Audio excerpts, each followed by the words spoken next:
Hello my lovelies and welcome to another week's episode of Fun with Whole Foods. So we're getting into summer, it's getting quite exciting, I like this weather, and I'm going to be doing a beef burger recipe for today. Simple, and I sometimes feel a bit silly when I do the simple recipes, but apparently they're fun. So start off with a pack of beef mince. I've gone for 5% fat. I'm not a huge fan of fatty meat in general. You might find that you prefer to go for a higher percentage if you find that this is a little dry. So I'm just... That's interesting. If you find that the 5% makes your burgers a little dry, you might want a little higher percentage, but personally I find it's okay. So you're going to start off with that. And then I'm going to a little bit of Marmite or yeast extract. Now I know Marmite is billed as one of those love it or hate it things. They ran a whole advertising campaign around that over here. But I was having a sneaky little look at ingredients in products in McDonald's, and it was on the breakfast menu, but one of their ingredients in their breakfast sausage is Marmite. And I've not checked to see about their beef burgers if it's an ingredient in there as well, but I suspect it is. Just helps enhance the flavour. And there's nothing horrifically bad in it, so go for it. If you really hate it, leave it out. Then I'm going to put in a few garlic granules. I love garlic granules because they're so much easier than messing around with fresh garlic. And mixed herbs, like everything herby. I'm going to do quite a lot, about a tablespoon of mixed herbs in there. So that was 500 grams, around a pound of beef mince that we had there. I'm going to put in some Ancho chilies. Ancho, not sure how to pronounce that. I started putting these into a lot of my food last year because apparently they're good for helping reduce bloating. How true that is, I don't know, but I like the fruitiness they add to stuff, and I get a bit self-conscious about stuff like that. And my favourite, smoked paprika. I don't know if you've noticed, but I put smoked paprika in almost everything because I just love it. Now, I don't like this bit, but this is where you have to get your hands in and get a little bit messy and squish it all together. Don't want to get your hands in, I don't know what to suggest. Wear some gloves. You can pretty much do this with a spoon maybe, but you won't move everything through as evenly.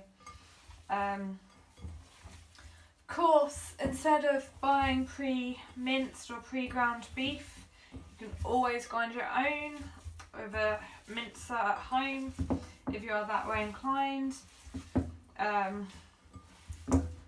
Honestly, I picked it up from the co-op today, but I do try and support smaller family farms where I can as well, because it's Earth Day today. We're supposed to be thinking about the environment, and here I am making beef burgers. But always, the better quality meat that you get, the better. So go for what you can afford. And what's available? It's bank holiday today, so there's basically nowhere open. So I'm going to use my favourite little burger press, which I bought at Sainsbury's last year.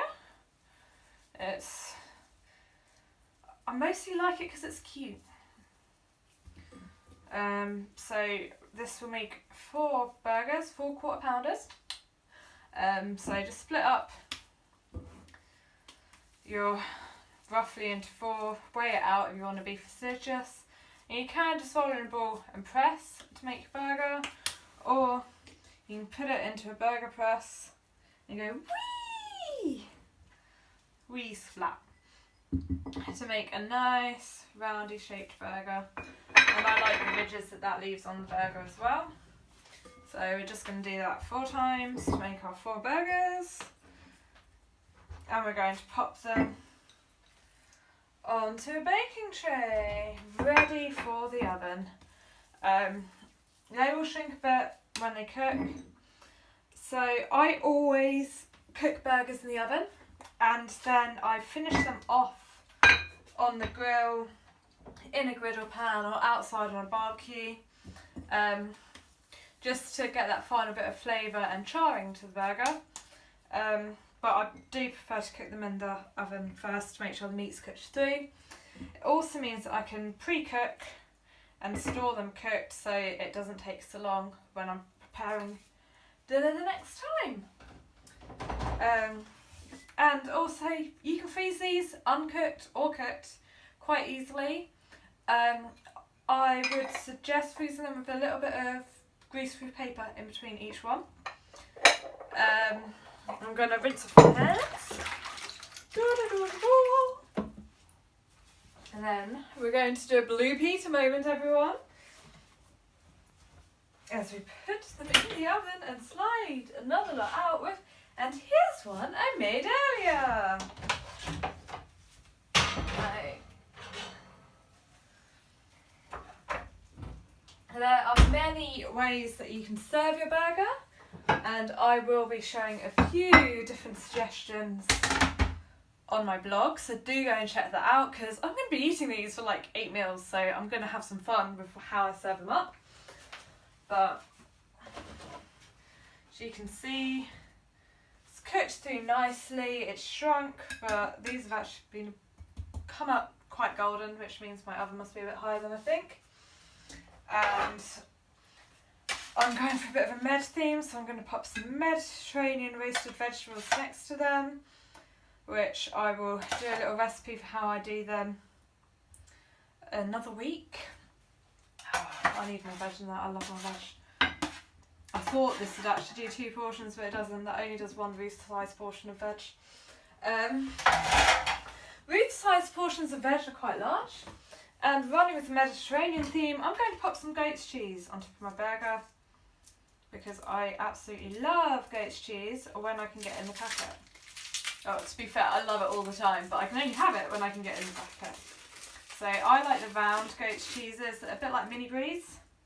So I'm just going to slice that and just squish that on top of my burger. Then we have a beautiful burger with goat's cheese and Mediterranean vegetables, all ready to go. Tasting yummy. So I'll see you next week. Try out the burgers if you're a fan, and let me know how you like to have yours.